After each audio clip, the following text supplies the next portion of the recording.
Bienvenue à tous au Regard panafricain sur la 96.3 FM et sur nos différentes plateformes internet et bien sûr à travers vos petits écrans. On parle de l'Afrique évidemment dans cette émission où on recevra bientôt notre invité évidemment que vous connaissez déjà assez bien. On parle particulièrement de l'actualité en Afrique de l'Ouest. Eh bien le week-end dernier, deux sommets se sont tenus, deux sommets se sont suivis. Il s'agit du sommet des chefs d'État de l'AES, aujourd'hui Confédération, la Confédération de l'Alliance des États du Sahel. C'était le 6 juillet. Le 7 juillet, au lendemain, c'est donc tenu le sommet des chefs d'État de la CEDEAO.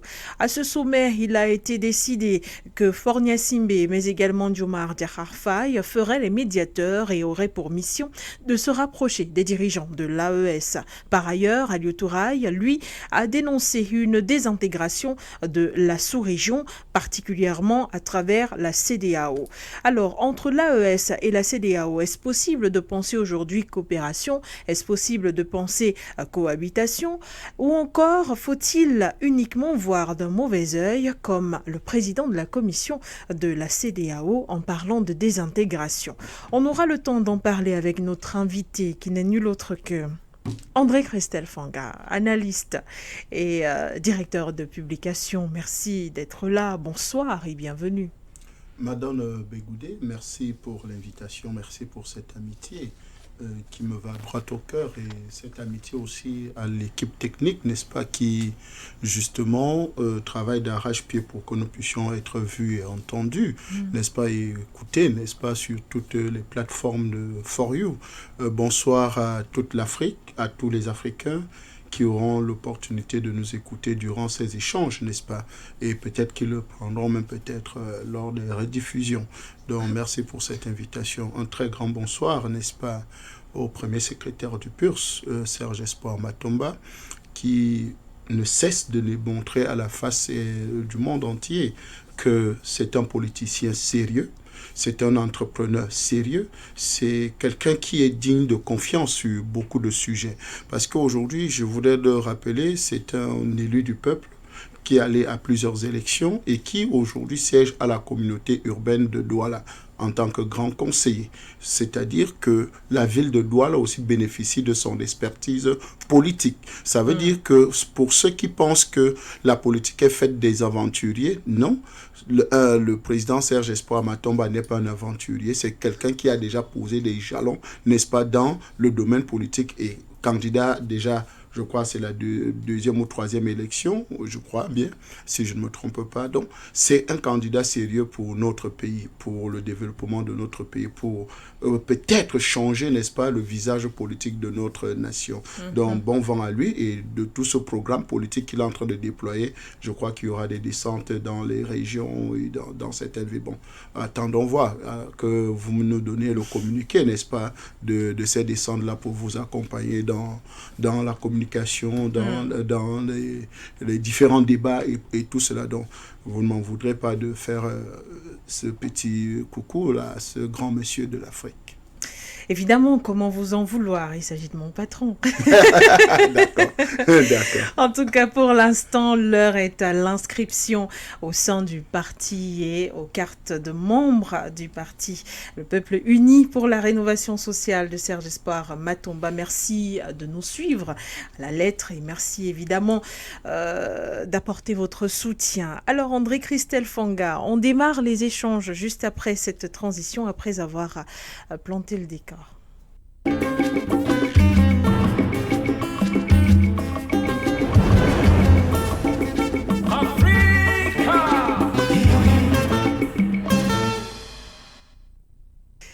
Merci à tous de nous écouter et de nous regarder. Voilà, sur nos différentes plateformes, nous parlons de l'actualité pour commencer dans la première partie de cette émission en Afrique de l'Ouest avec les nouvelles du week-end. André-Christelle Fanga, deux sommets se sont tenus. Le sommet des chefs d'État de l'Alliance des États du Sahel, mais également le sommet des chefs d'État de la CEDEAO. Avant d'entrer de plein pied dans le débat, que retenir de ces deux ce sommet. On a suivi le traitement de l'information par des médias étrangers. Certains parlaient de sommet défi en ce qui concernait le sommet des chefs d'État de l'AES. D'autres parlaient d'un sommet rattrapé en ce qui concerne le sommet de la CEDEAO. Quelle est votre lecture à vous? Alors, je crois que les deux sommets, moi, je les qualifie comme le sommet de la révolution, celui de l'AES tenu à Niamey, et le sommet de la démocratie. Le sommet de la démocratie, et vous savez tout ce que je pense de la démocratie, donc ce n'est pas l'éloge que je fais au sommet de la démocratie, parce que nous savons tous que la démocratie a été définie comme la gouvernance du peuple par le peuple et pour le peuple, n'est-ce pas?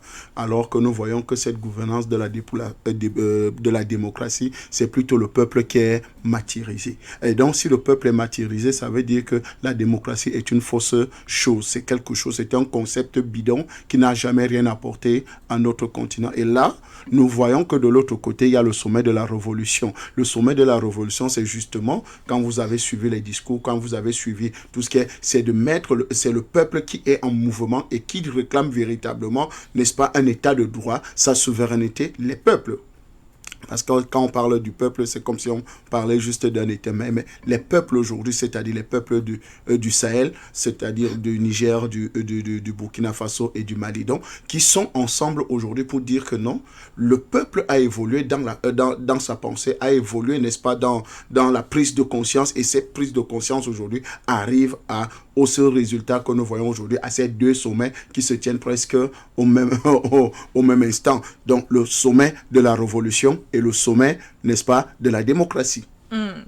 Merci André Christelle Fanga pour cette lecture. Alors de ces deux sommets, il en est ressorti deux choses bien distinctes ou alors plusieurs distinctions. Samedi naissait une confédération. Les chefs d'État de l'AES ont rappelé que la CEDEAO s'était terminée en ce qui concerne la communauté, c'est-à-dire l'organisation sous-régionale, mais n'ont jamais mis de distance finalement avec les peuples de l'Afrique de l'Ouest. Du second sommet, il est ressorti que plusieurs, on ne sait pas si on va les appeler sanctions, mais ce sont des conséquences. Plusieurs conséquences vont s'appliquer aux peuples de l'Afrique de l'Ouest et aux peuples particulièrement qui sont ressortissants de l'AES, à savoir finalement l'entame de l'intégration sous-régionale qui sera malheureusement entachée. À travers ces différentes conclusions de ces deux sommets distincts, faut-il penser désintégration, comme l'a mentionné la CEDEAO, ou alors penser coopération? Je pense qu'il faut penser coopération. D'abord. Coopération d'abord. Okay. Parce que quand nous regardons les deux blocs, parce que maintenant on parle de deux blocs, le bloc CEDEAO et le bloc AES. Et ces deux blocs aujourd'hui, AES qui devient confédération. Vous voyez un peu. Donc, ces deux blocs aujourd'hui ont des idéologies différentes. C'est pour ça que j'ai défini les deux sommets comme le sommet de la révolution et le sommet de la démocratie. Et donc, avec cette évolution, avec ces deux blocs maintenant, on peut commencer déjà à penser coopération. Coopération, c'est-à-dire que les peuples sahéliens auront besoin des peuples cédéaoïens, s'il faut utiliser ça comme ça. Vous voyez un peu. Donc, il y aura forcément une coopération qui va naître. Et c'est pour ça que la CEDEAO, n'est-ce pas, ne démord pas, ne se décourage pas en envoyant des émissaires ou bien en chargeant des hommes et des femmes justement pour aller dans la négociation, n'est-ce pas, avec les Sahéliens. Et quand vous regardez ça, vous comprenez que non. C'est parce que ces différents États ou bien ces deux blocs, n'est-ce pas, il y a des intérêts communs. Il y a des choses qui ne pourront pas se faire sans l'un. Vous voyez un peu. C'est-à-dire sans la CEDEAO et sans l'AES. Et donc, aujourd'hui, avec la pression des peuples, avec l'ambiance qui règne, n'est-ce pas, entre les peuples. Parce qu'il faut dire que le problème entre ces deux blocs, ce n'est pas le problème des peuples, mais c'est le problème des dirigeants. Et donc, nous avons de l'autre côté de l'AES des dirigeants qui sont en symbiose avec leur peuple, qui sont conscients qu'il faut une révolution. Ils ont fait une révolution et marchent dans la révolution. C'est-à-dire, le combat de la souveraineté fait partie, n'est-ce pas, aujourd'hui, de leur cheval de bataille. Reconquérir la vraie souveraineté. C'est parce que, comme le capitaine Ibrahim Traoré l'a dit, c'était des indépendances factices. C'était des papiers, des documents, mais en réalité, sur le terrain, ce n'était pas la réalité. Donc aujourd'hui, ces peuples-là sont en symbiose avec, n'est-ce pas, leurs dirigeants pour obtenir leur véritable indépendance. Et de l'autre côté, nous avons des dirigeants qui sont... Il y a une sorte de... Je dis, ils sont aériens. Les dirigeants. Oui. Ils ne comprennent pas les doléances de leur peuple. Ils ne comprennent pas les cris de leur peuple aujourd'hui. Parce que si vous partez un peu de partout, les dirigeants peuvent être france-africains. Mais les peuples de Côte d'Ivoire aujourd'hui, du Sénégal, du Nigeria, du Togo et un peu de partout, sont aujourd'hui ancrés dans le panafricanisme et donc veulent absolument aussi que leurs dirigeants se joignent. Mais comme c'est des esclaves de salon, ce n'est que normal qu'ils essayent encore de rattraper quelque chose qui est déjà en train de mourir de sa belle mort. Merci André-Christelle Fanga. Vous avez mentionné tout à l'heure le fait que le président sénégalais Diomaye Diakhar Faye a été mandaté avec son homologue Faure Gnassingbé. En ce qui concerne le choix des personnalités, je ne sais pas s'il faudrait revenir là-dessus. On se souvient que le Sénégal avait déjà été choisi d'une certaine manière par le président depuis Abuja lors de la dernière rencontre entre les deux pour... on va dire quoi, discuter avec les pays de l'AES, mais cela n'avait rien donné de concret puisque les États l'avaient réitéré, la décision était irréversible. Samedi 6 juillet, on l'a constaté, la décision était vraiment irréversible. Alors aujourd'hui, qu'une médiation soit mise en place par Faure Gnassingbé et puis avec en tête, je veux dire, Faure Gnassingbé et Diomaye Diakhar Faye, à quoi rime cette médiation? Pour vous, il ne s'agit certainement pas de faire revenir ces États au sein de la CEDEAO, mais est-ce qu'il s'agit plutôt de parler rapprochement? Je pense que c'est plus le rapprochement. Parce que quand vous regardez le comportement, n'est-ce pas, des gens de la CEDEAO, vous comprenez que l'option a déjà été prise, c'est-à-dire une option que... On accepte le départ. On accepte le départ, mais ils ne peuvent pas partir complètement. C'est-à-dire sans que nous n'entretenions, n'est-ce pas, des relations de coopération avec ces différents États-là. Parce que je vous ai dit dans mes derniers propos que je venais quand je l'ai pris la parole tout à l'heure, en vous disant que, regardez, les peuples vont mettre la pression sur leurs dirigeants. C'est-à-dire les peuples de la CEDEAO vont mettre la pression à leurs dirigeants parce que ces peuples-là ont compris les enjeux aussi de la souveraineté. Vous n'allez pas me dire que les peuples ivoiriens n'ont pas compris les enjeux de la souveraineté, de leur liberté de devenir un État souverain. Même si Alassane Dramane Ouattara est un chien couchant de l'impérialisme, un chien couchant de la France-Afrique. Même si vous l'appelez Tinubu, n'est-ce pas, président en exercice, n'est-ce pas, de la CEDEAO et président du Nigeria, n'est-ce pas, est un chien couchant de l'impérialisme, c'est-à-dire il est couché devant les États-Unis comme le chien qui est couché devant la maison surveillant la maison du maître. Donc, malgré, n'est-ce pas, ces gens qui sont France-africains, pro-américains, en fait, qui sont pro-impérialistes du monde unipolaire, mais les peuples qu'ils dirigent ont déjà compris les enjeux de demain. Les enjeux de demain, c'est que on doit réclamer la souveraineté de nos États. Les États africains doivent devenir totalement libres et véritablement libres. Pas où on avait des libertés factices, où on avait des choses, n'est-ce pas, qu'il faut véritablement... quand on nous disait, OK, hier, vous êtes indépendant, mais c'est Paris qui bat votre monnaie, qui décide de votre économie, qui décide de ce que vous allez manger, qui décide de ce que vous allez importer, qui décide de tout. Mais vous ne voyez pas que c'est une aberration grave au XXIe siècle où tout le monde peut voir tout ce qui se passe dans le monde et que vous continuez à rester esclave de maison? C'est terrible. Ce n'est plus possible à ce XXIe siècle parce que les peuples sont ouverts. Et d'ailleurs, je ne cesserai de le dire, grâce au travail d'éveil, n'est-ce pas, des consciences, n'est-ce pas, des chaînes comme Forio Media, n'est-ce pas, et les autres qui étaient là auparavant. Et grâce aux panélistes qui ont sacrifié, n'est-ce pas, leur temps et leur vie, n'est-ce pas, pour justement davantage dire à l'Afrique que mais non, c'est possible d'avoir de nouveaux États. C'est possible de changer la donne. C'est possible de faire de nouvelles choses. Donc, ayant constaté cela, le président Tinubu, qui envoie encore en mission, parce que c'est le président en exercice de la CEDEAO, qui envoie encore en mission Diomaye Faye, Faure Gnassingbé, pour aller négocier, c'est pour simplement dire que non, ce sont nos frères, c'est possible qu'on ne soit plus dans la même coopération, ou bien, pardon, dans la même communauté, oui. Mais on peut travailler ensemble. Et surtout que il y a des projets au-delà, n'est-ce pas, de des pays.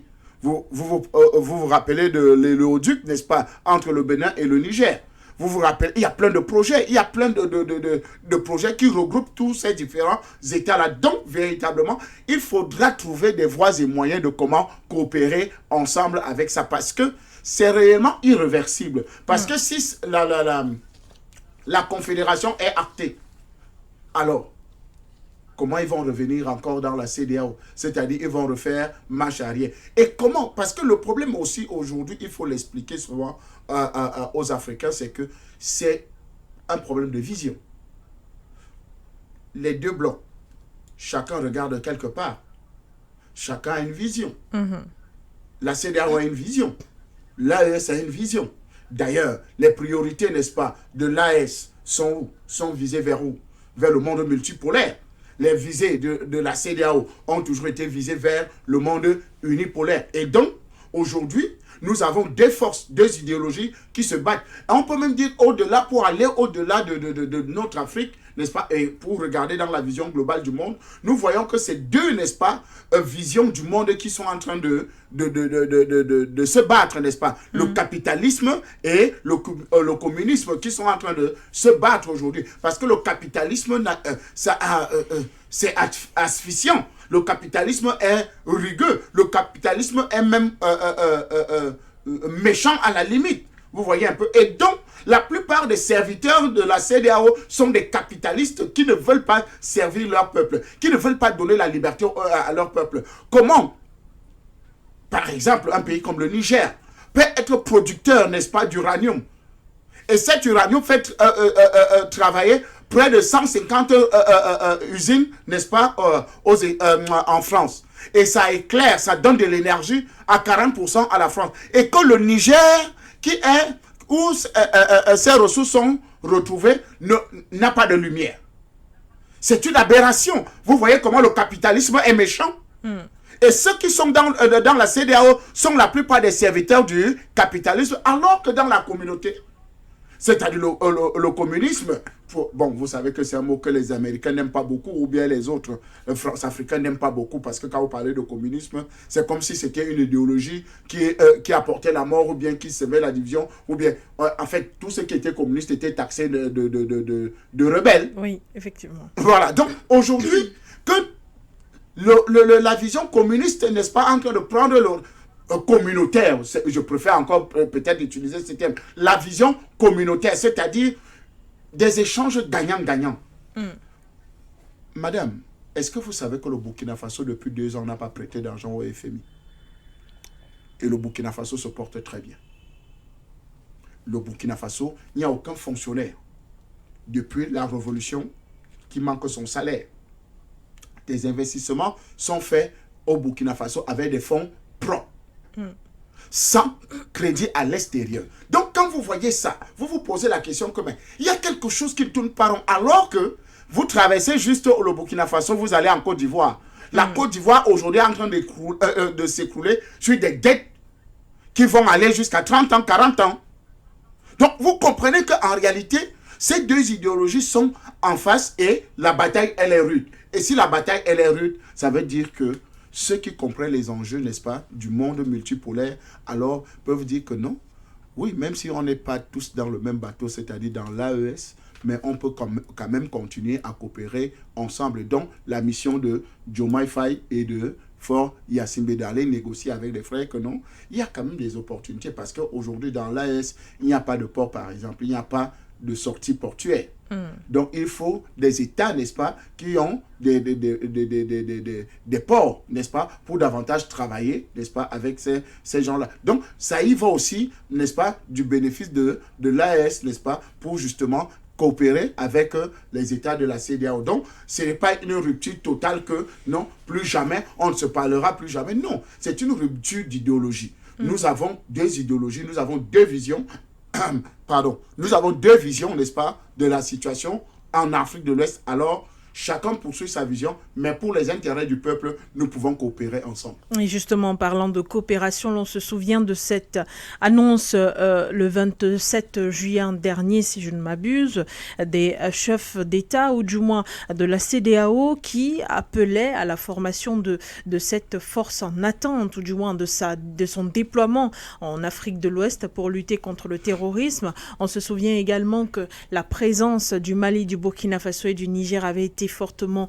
demandé. Aujourd'hui, il pourrait donc être demandé à ces trois pays qui forment aujourd'hui la Confédération de participer à cette force en attente avec des hommes sur le plan financier également. Lorsque la CEDEAO parle de désintégration, il faut rappeler que quand on mentionne le mot désintégration, c'est une perte de masse. Alors la CEDEAO est dans son droit de parler de désintégration parce qu'elle a justement perdu en masse. Il faudra beaucoup de flexibilité de la part des pays de l'AES pour pouvoir participer à cette force en attente. André Christelle Fanga, à l'aune des accusations seulement qui avaient été faites en direction du Bénin.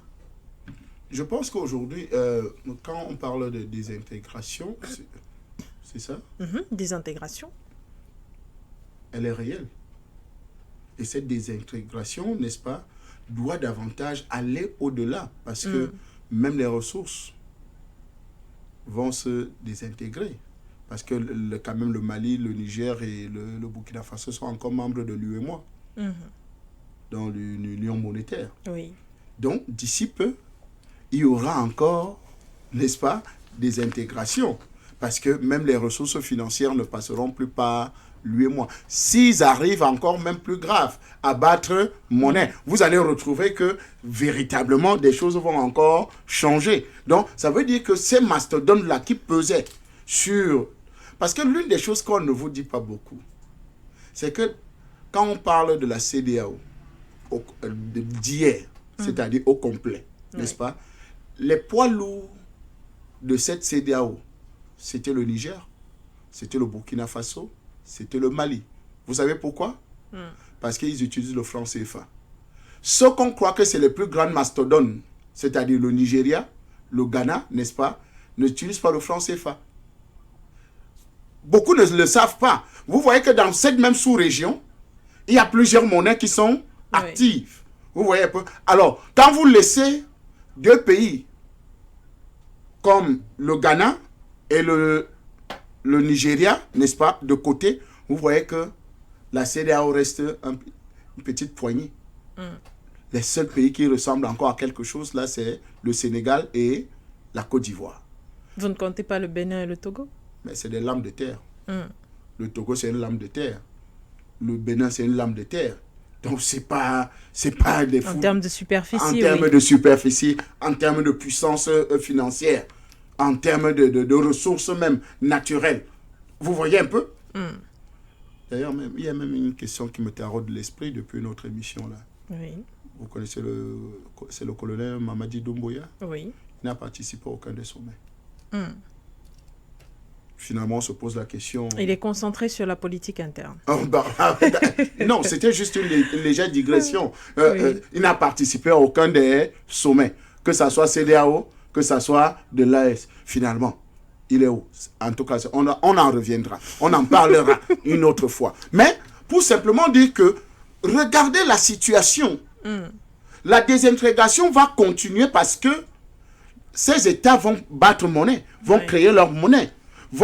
Et donc vous allez voir que les ressources, n'est-ce pas, qui faisaient l'UEMOA et qui faisaient, n'est-ce pas, la force de la CEDEAO vont considérablement baisser. Et donc, c'est La CEDEAO, est sur respiration artificielle, comme son président du Nigeria, sur respiration artificielle. Donc, c'est un peu de souffle seulement. Il leur reste un peu de souffle. D'ailleurs, même, vous avez suivi si vous avez suivi le sommet, quand le président en exercice de la CEDEAO, n'est-ce pas, envoyait Diomaye Faye et Yassimbe, la façon qu'il parlait. Vous voyez, c'est comme si quelqu'un qui allait finir, son souffle allait s'arrêter là dans quelques instants. La fatigue des voyages en tant que président, ce n'est pas facile, André-Christophe. Oui, bon, je vous concède ça, Madame Madone. Je vous concède ça. Mais nous savons tous que la CEDEAO est à bout de souffle. La CEDEAO ne va pas rester. Vous savez, l'une des choses, rappelez-vous, Madame Begoudé, il y a une organisation qu'on appelle le G5 Sahel. Oui. Le G5 Sahel, il y avait 5 pays, je crois. Et dès que le Mali et le Burkina Faso, je crois le Niger aussi était membre, ont décidé de ne plus être membre de cette organisation, le Tchad a voulu essayer de jouer au costaud. Il ne restait plus que le Tchad et la Mauritanie. Et la Mauritanie a voulu jouer au costaud finalement. Elle est morte de sa belle mort, cette organisation-là. Donc, c'est... Quand vous avez des gens qui sont conscients et qui veulent atteindre certains objectifs, vous ne pouvez pas les arrêter. Et c'est ce qui est en train de se passer aujourd'hui avec l'AES. C'est la mort de la CEDEAO. Et qui dit la mort de la CEDEAO, c'est la mort du franc CFA. Qui dit la mort du franc CFA, c'est la mort aussi de l'Union africaine. Parce que tout cela va s'enchaîner à un moment donné. Parce qu'on va arriver véritablement à cette confédération africaine que peut-être qui va se créer pour arriver peut-être aux États-Unis d'Afrique ou bien un autre modèle, n'est-ce pas, d'intégration des États africains où on devient un pays, où on devient une confédération ou une fédération ou bien quelque chose. Dans tout cas, les mots ne manqueront pas de trouver. Parce que tout ça, c'est des mots. Mais l'idéologie de fond, elle est là, elle est en train de travailler. La lame de fond est en train de scier la planche de l'impérialisme. Elle est en train de briser les liens, n'est-ce pas, de l'esclavage. Elle est en train de briser, n'est-ce pas, ces chaînes, n'est-ce pas, qui nous tenaient en captivité. Aujourd'hui, nous voyons que simplement, ça sera mission impossible pour Diomaye Faye et M. Faure Yassimbe de dire n'est-ce pas, aux Sahéliens de revenir dans la CEDEAO. Ça, c'est déjà mission impossible. Deuxièmement, qu'ils aillent dans leur mission, parce que dans cette mission-là, il faudra maintenant chercher à travailler avec les États de l'ES. Et sachez que les élections, bon, pour ceux qui croient aux élections, n'est-ce pas, il y aura les élections bientôt dans plusieurs pays, n'est-ce pas, et la plupart des valets locaux, ces chiens couchants de l'impérialisme, n'est-ce pas, qui sont au pouvoir actuellement, vont être chassés du pouvoir, ou par élection, ou bien par révolution. Parce que je pense qu'aujourd'hui, les peuples sont assez matures pour justement connaître où se trouvent leurs intérêts aujourd'hui. Le président Diomaye Faye, lorsque l'annonce a été faite concernant les pays de l'AES, a déclaré lors de ce sommet qu'il faudra revoir la façon de fonctionner au sein de la CEDEAO, revoir également le vocabulaire qui tend à faire croire ou alors qui donne à penser que la CEDEAO est un outil entre les mains des puissances étrangères et donc est dirigée de l'extérieur. Il faudra fortement changer cela. C'est un vœu pieux qu'élabore que prononce le président sénégalais Diomaye Diakhar Faye, mais est-ce que ça ne relève pas d'un conte de fées? C'est pour ça qu'il faut souvent analyser les personnages et voir si réellement ce qu'ils déclarent vient du fond, n'est-ce pas, à un fond, à quelque chose de sensé. Je pense qu'aujourd'hui, quand nous parlons de la CEDEAO qui est dirigée de l'extérieur, nous le savons tous. Et vous savez que j'ai toujours dit que le vrai président en exercice de la CEDEAO s'appelle M. Emmanuel Macron. C'est le vrai président en exercice de la CEDEAO. Parce que quand il dit CEDEAO à gauche, CEDEAO va à gauche. Quand il dit CEDEAO à droite, CEDEAO va à droite. Reculer, ils reculent. Avancer, ils avancent. Je pense qu'aujourd'hui, la CEDEAO tourne en rond parce que le patron est très occupé en France. Parce que le patron a les difficultés en France. La CEDEAO est en emballotage parce que le patron, n'est-ce pas, a d'autres sujets brûlants entre les mains. Vous connaissez l'actualité en France actuellement. Où il est en train d'être laminé aux élections législatives. Vous voyez un peu. Donc, cette CEDEAO, nous le savons tous, c'est une organisation extérieure. En fait, c'est une sous-préfecture française. La CEDEAO, c'est une sous-préfecture française. Parce que la préfecture, c'est l'Union africaine. La CEDEAO, c'est la sous-préfecture. C'est l'une des sous-préfectures. Parce qu'il y en a plusieurs sous-préfectures, n'est-ce pas, dans nos différents États. Donc, si la CEDEAO est une sous-préfecture, ça veut dire que quelqu'un a nommé, ou bien continue à nommer. Et d'ailleurs, nous savons tous que la plupart des chefs d'État de la CEDEAO sont nommés par Paris. Donc, quand vous parlez du système démocratique que vous aimez trop, n'est-ce pas, la démocratie que vous aimez trop, ou bien élection, parce que c'est le mot qui ressort toujours dans les discussions, que ce soit la CEDEAO, mode d'évolution du pouvoir, démocratie, élection et tout et tout. Je voudrais poser la question à M. Alassane Dramane Ouattara. Il a fait comment pour arriver au pouvoir? Bon, je salue le président Sissoko Embalo de la Guinée-Conakry. Voilà. Qui est aussi un général, hein? Vous le savez, non? Bien sûr. Voilà. Pourquoi ils combattent trop les militaires comme ça, tous ces gens de la CEDEAO, alors que tous sont des militaires? Parfois, d'autres ont utilisé les militaires pour arriver au pouvoir, comme Alassane Dramane Ouattara a utilisé une rébellion pour arriver au pouvoir. Donc, vous comprenez que c'est commandé depuis de l'extérieur et qu'aujourd'hui, je pense que le président Diomaye Faye lui-même a besoin de faire un peu, qu'il revoie un peu ses vidéos, leurs vidéos. Parce que quand même, c'est un président d'exception. Parce qu'il arrive, il n'était pas préparé à être président. Il était préparé d'être le collaborateur du président. Mais finalement, Dieu voulant, il est devenu président. Mais maintenant qu'il faut qu'il apprenne, n'est-ce pas, qu'il se ressaisisse et qu'il voie, n'est-ce pas, ce que c'est que le pouvoir aujourd'hui. Et ce qu'il disait hier par rapport au pouvoir. Et qu'il essaye de revoir sa position qu'il est en train d'entamer aujourd'hui. Parce que quand même, on attendait que le Sénégal allait, n'est-ce pas, devenir membre de l'AES. Nous tous, nous étions, mais on est surpris que c'est plutôt lui le chargé de mission, n'est-ce pas? La réponse de Diomaye Faye a été claire. Le Sénégal n'adhérera pas à l'AES. Je suis d'accord. C'est ce que je rappelle. Ça a été une déception pour nous, n'est-ce pas, cette déclaration, cette vision-là. Bon, nous savons tous que le Sénégal est d'abord dans son soubassement, sa fondation, elle est france-africaine. Vous voyez, c'est pour ça que les gens ont toujours parlé de l'élection à la Sénégal, la démocratie à la sénégalaise. Mais nous savons tous que c'est une démocratie, n'est-ce pas, inféodée par la France-Afrique. Donc, ce n'est pas surprenant de voir, n'est-ce pas, ces positions-là aujourd'hui. Là. Donc, véritablement, madame, il faut véritablement que nous croyons à ce qui va arriver demain, c'est-à-dire les révolutions véritables qui vont prendre place, n'est-ce pas, dans la zone, n'est-ce pas, de l'Afrique en général et dans certaines zones particulières comme la CEDEAO, c'est-à-dire l'Afrique de l'Ouest. Merci André Christelle Fanga. On va refermer cette première partie avec cette thématique qui s'intitulait donc CEDEAO-AES, désintégration ou alors coopération, d'après vos dires et vos différentes analyses sur ce plateau, dans ce studio.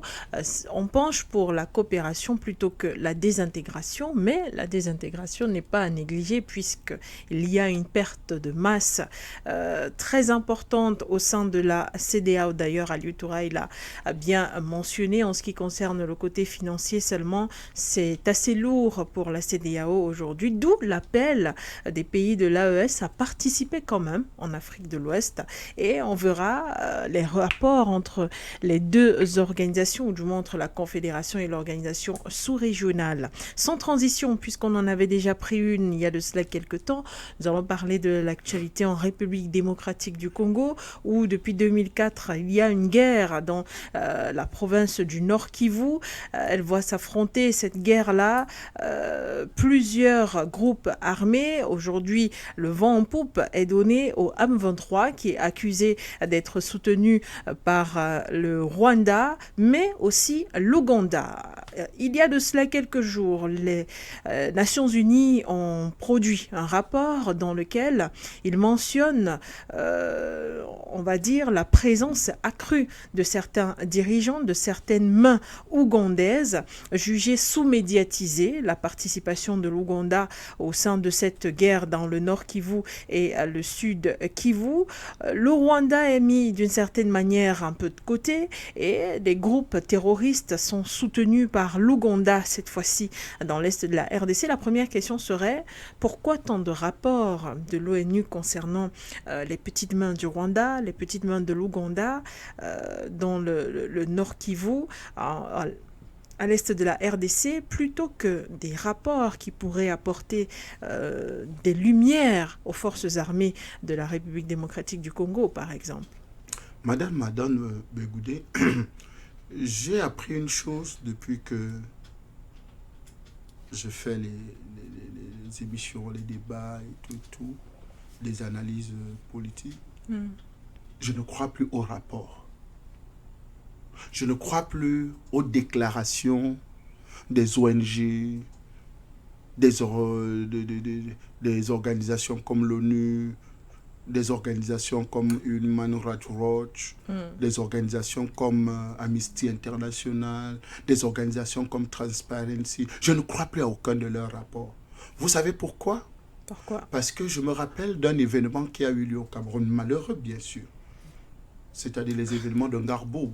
Vous vous rappelez, dans le nord-ouest et le sud-ouest, où le rapport a dit que c'est l'armée qui avait tué ou bien qui avait mis le feu, n'est-ce pas, dans les cases, dans un village. Dans les habitations, oui. Dans les habitations, dans un village.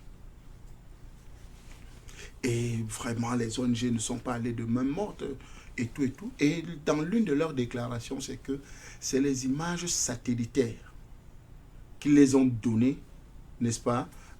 C'est à partir des images satellitaires, n'est-ce pas, qu'ils ont eu ce rapport, qu'ils ont établi ce rapport que c'est l'armée camerounaise, n'est-ce pas, qui avait commis ces exactions. D'accord, l'armée a commis des exactions. Mais maintenant, quand les troupes rebelles, c'est-à-dire des terroristes, des barbares, des assassins sans foi ni loi, commettent des exactions, pourquoi les images satellitaires ne sont pas données aux autorités, n'est-ce pas, des pays pour justement juguler, pour réguler la situation?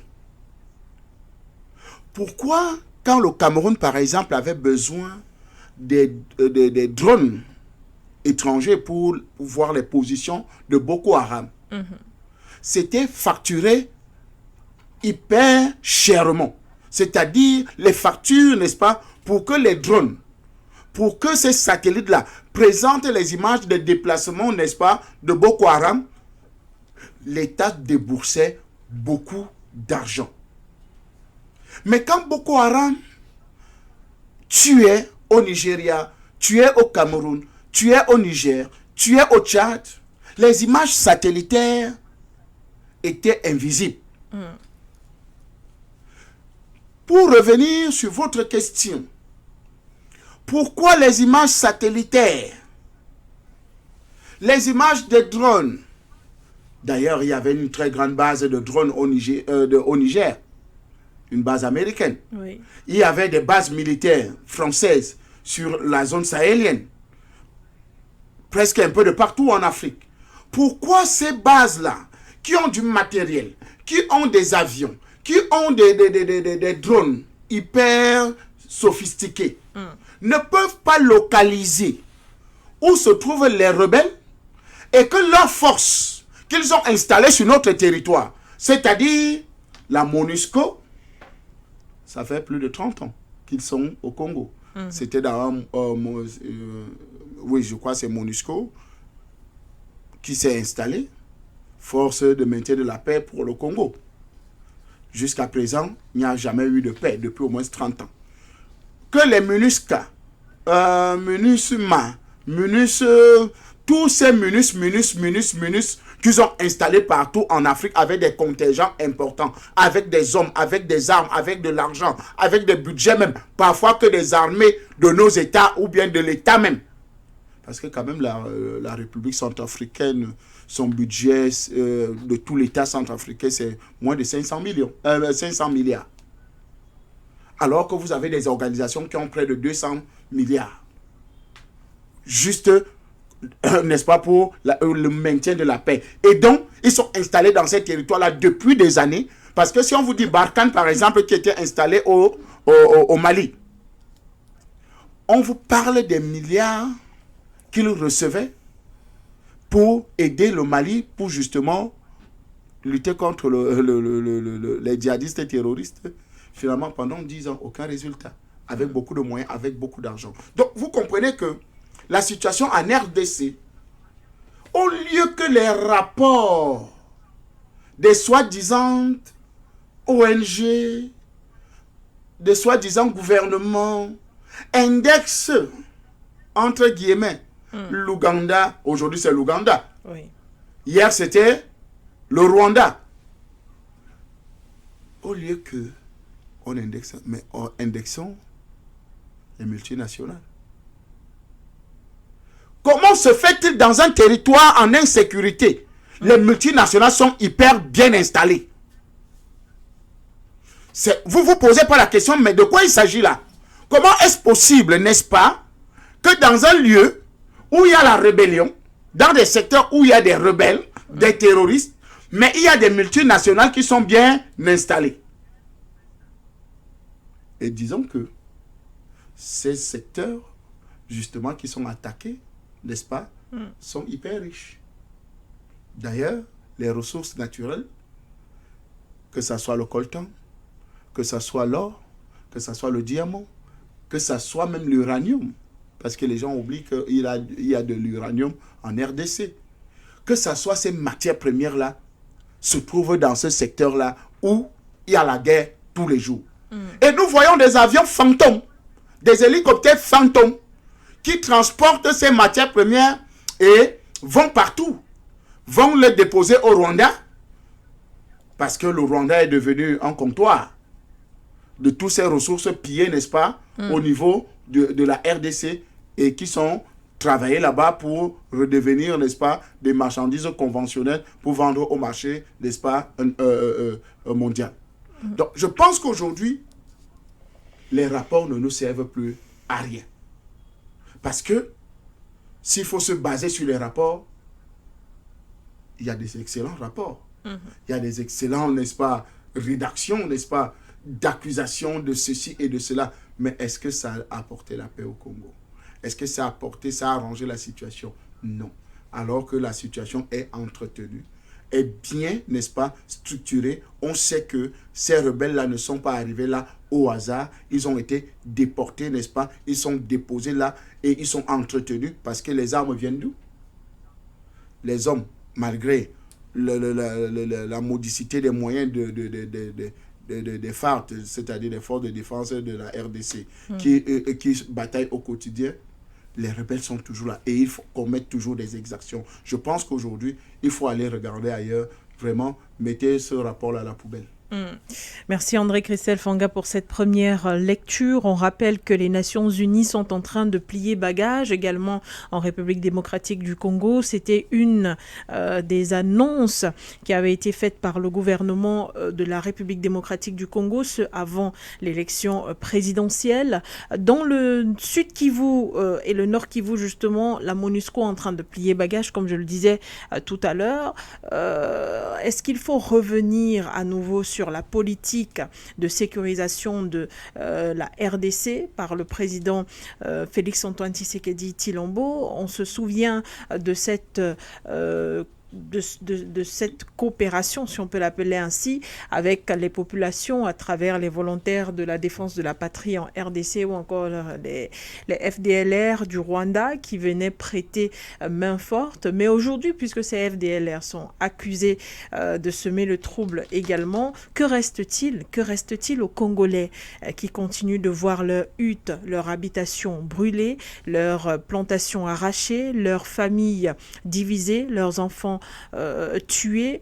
Que reste-t-il à la République démocratique du Congo si plus de MONUSCO, plus de FDLR, pas assez peut-être de partenariat sud-sud? C'est vrai, on mentionnait la dernière fois, André Christel, la présence des Tunisiens sur le territoire congolais, mais que reste-t-il à Félix-Antoine Tshisekedi? La coopération avec la Russie.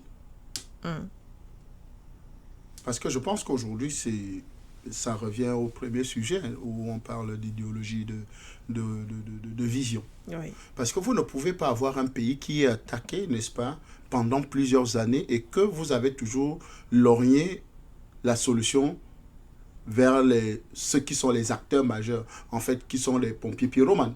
Vous connaissez la logique du pompier pyromane. Oui. C'est-à-dire, il allume le feu et il court maintenant, n'est-ce pas, pour venir éteindre.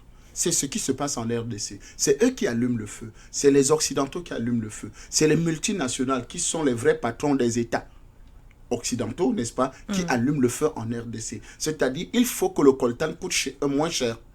D'ailleurs, ils doivent le prendre même gratuitement. Et d'ailleurs, le gouvernement congolais a émis sa colère face aux grandes entreprises qui fabriquent des téléphones, des tablettes, des ordinateurs et même des voitures. En ce qui concerne les richesses de la RDC, ces entreprises sont accusées de puiser gratuitement les richesses de la RDC et de passer par les pays voisins. On ne va pas les citer. Vous les connaissez, il faut les citer. Le Rwanda, l'Ouganda et tout ça. Non, nous savons tous que c'est un complot international contre la RDC. Et je voudrais vous rappeler que c'est un fait historique. Parce que quand Léopold II, roi de Belgique, a découvert, ou bien est arrivé au Congo avec ses spies, ou bien ses espions sont arrivés au Congo, n'est-ce pas? Ils ont vu l'immensité de la richesse du Congo. Ils ont convoqué la conférence de Berlin.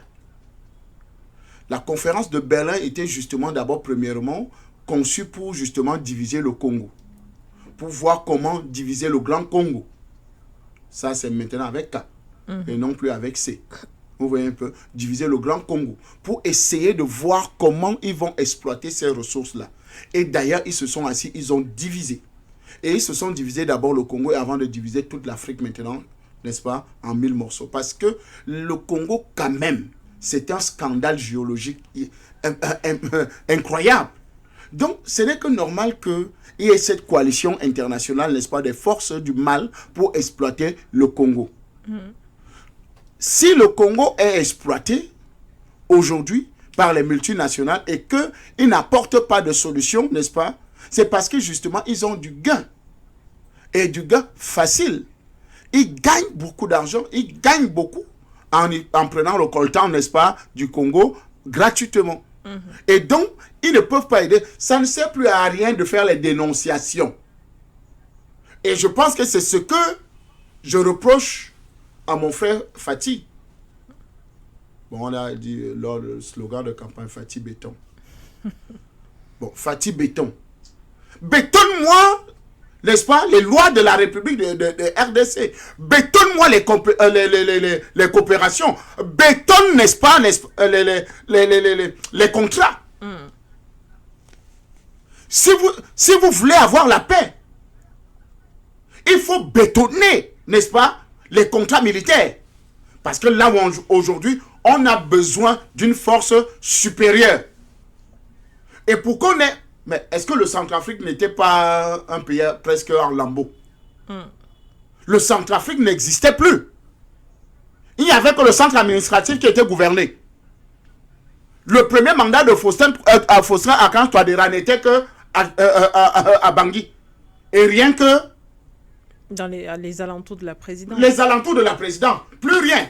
Donc, il partait seulement à l'avion, à l'aéroport, pour quitter le pays. Mais Touadéra ne pouvait pas arriver à kilomètre 5. Il ne pouvait pas arriver à Bois. Il ne pouvait pas arriver dans plein de territoires centrafricains. aujourd'hui, le président Faustin Archange Touadéra a décidé, par exemple, d'être en coopération, n'est-ce pas, avec les instructeurs russes, avec la Fédération de Russie. Les résultats ne sont pas là aujourd'hui. Le territoire est récupéré à près de 90%. On rappelle aussi la participation des militaires camerounais, des militaires rwandais en République centrafricaine. Mais écoutez, ils sont sur la bannière de la MINUSCA. Et vous savez ce que je pense de la MINUSCA. Oui, on sait qu'ils vont là-bas, ce n'est pas pour sécuriser le RCA. En tout cas, le chef de l'État remercie toujours la participation du Rwanda. Écoutez, je suis d'accord. Vous savez, la politique c'est quelque chose. Hein. Et c'est pour ça que moi, parfois, je regarde les politiciens. Je dis, et c'est comme ça qu'un politicien avait dit à une dame, bon, moi, je fais la politique, mais je ne mens pas. Et la dame a répondu, moi-même, je suis une prostituée, mais je suis encore vierge. Pour dire quoi? Vous voyez un peu la métaphore. Pour dire que les politiques, on peut faire la politique. Oui. Dans la politique. C'est-à-dire, on peut dire une chose et ne pas le penser. On peut apprécier une chose alors que ce n'est pas vrai.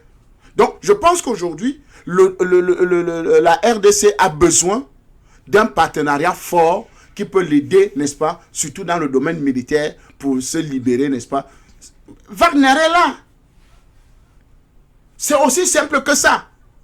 Je pense que si la RDC décide d'éradiquer, n'est-ce pas, le M23, parce que, soi-disant, l'armée Nuluk, c'est comme ça qu'il appelait ça, non?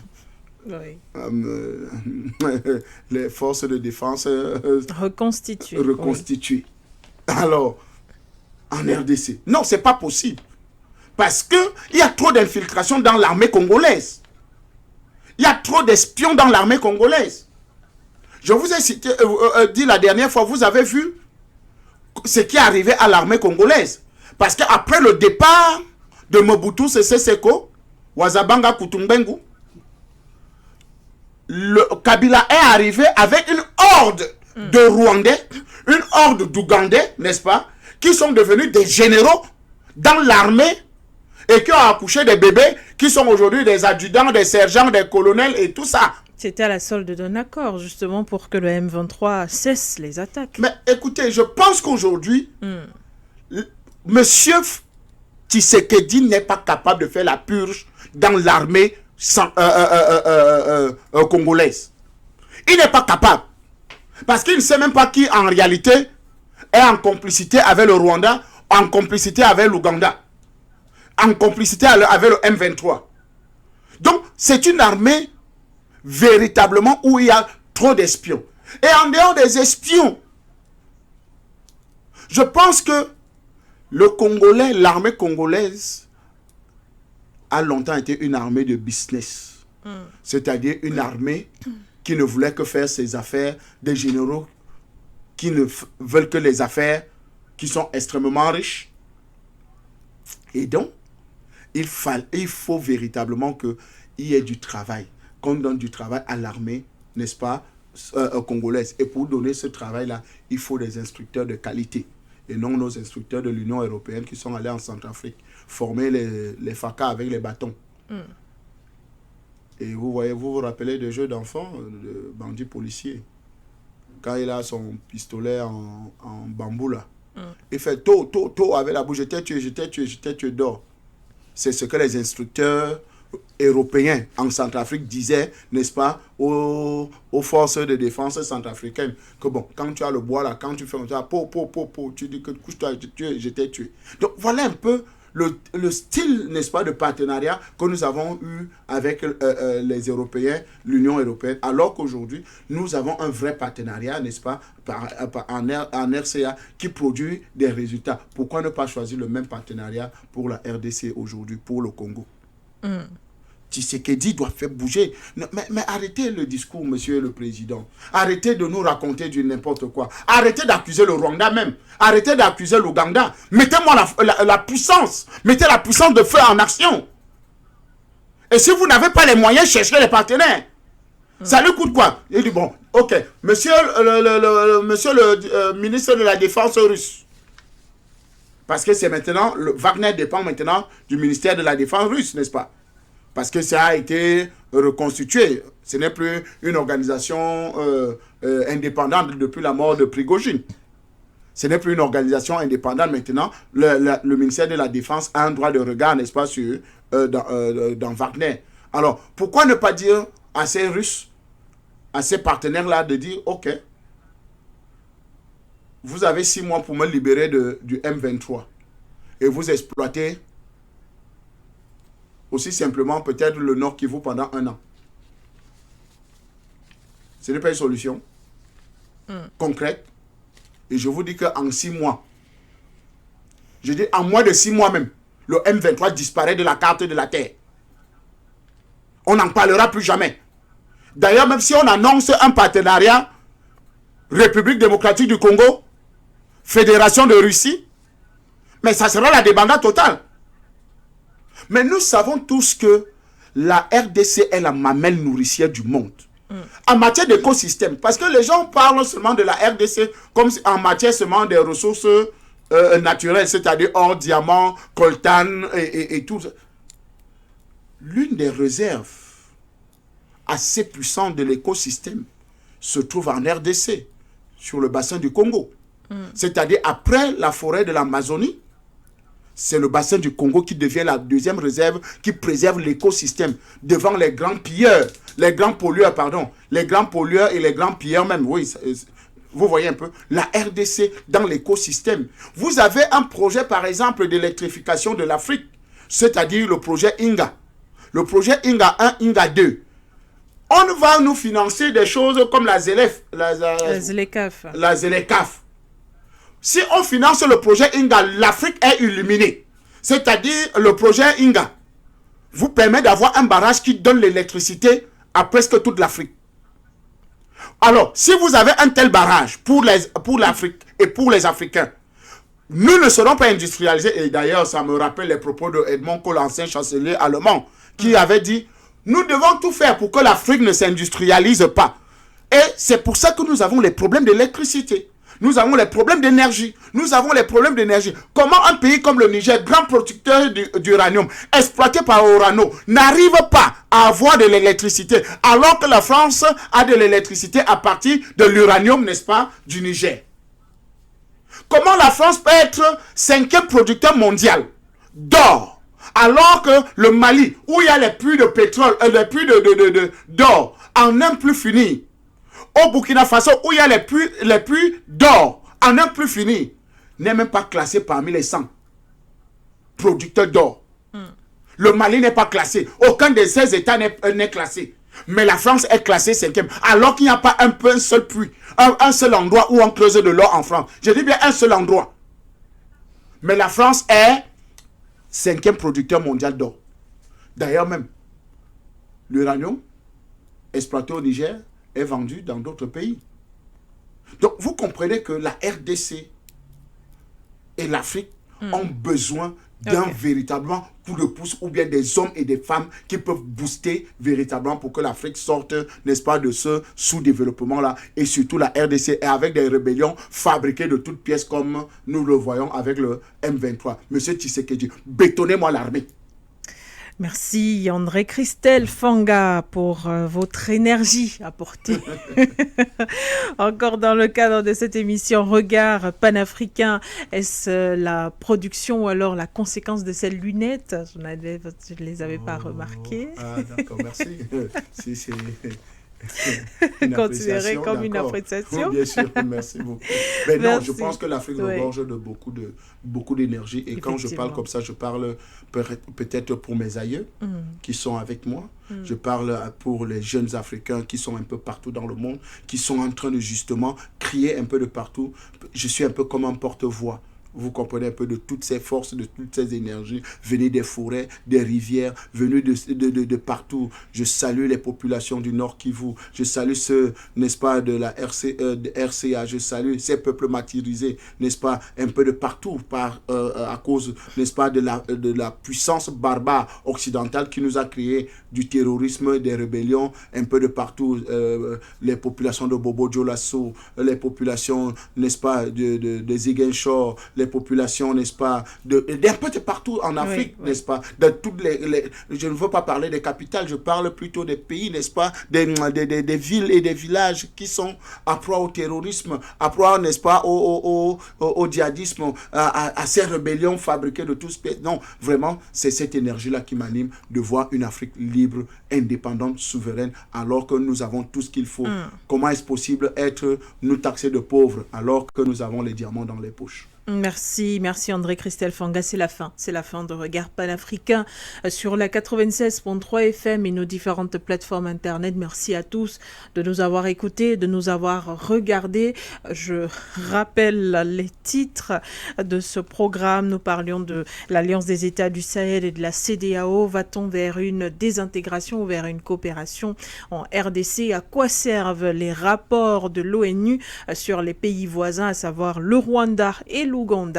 On a tenté d'apporter des éléments de réponse à ces différentes interrogations. Merci à la partie technico-artistique qui nous accompagnait, savamment orchestrée par Kelly, à la mise en onde bien évidemment. Restez en compagnie de For You Radio, les programmes et l'information se poursuivent. Au revoir Gao.